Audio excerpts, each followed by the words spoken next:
3 சுய கட்டளைகள் சொல்லிட்டு வரோம். சரியா? அது எது உங்களுக்கு தேவையோ அல்லது மிக்சடாக கூட நீங்கள் பயன்படுத்தலாம். இன்னைக்கான சிறப்பு சுய கட்டளைகள் 3. அன்பை ஈர்ப்பது சுய அன்பிலிருந்து தொடங்குகிறது. அன்பை ஈர்ப்பது சுய அன்பிலிருந்து தொடங்குகிறது. அன்பை ஈர்ப்பது சுய அன்பிலிருந்து தொடங்குகிறது.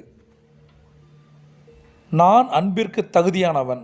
நான் அன்பிற்கு தகுதியானவன். நான் அன்பிற்கு தகுதியானவன்.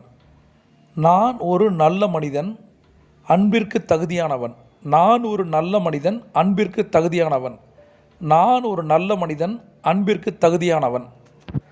இதற்கு ஒரு பொதுவான விதி ஒன்று இருக்குது. 3 முறை சொல்லணும், 8 முறை எழுதணும் அப்படின்னு சொல்லிட்டு என்னோட குரு சொல்லுவாங்க. இதை 24/7 சொல்லி ஈர்ப்பு விதி சொல்லுது. இதை நீங்களும் செஞ்சு பாருங்கள். 21 நாளில் ஒரு மிகப்பெரிய மாற்றத்தை நீங்கள் உணர்வீர்கள். பிரபஞ்சம் கொட்டி தர காத்திருக்கு. நீங்கள் ஒரு champion. See you on top.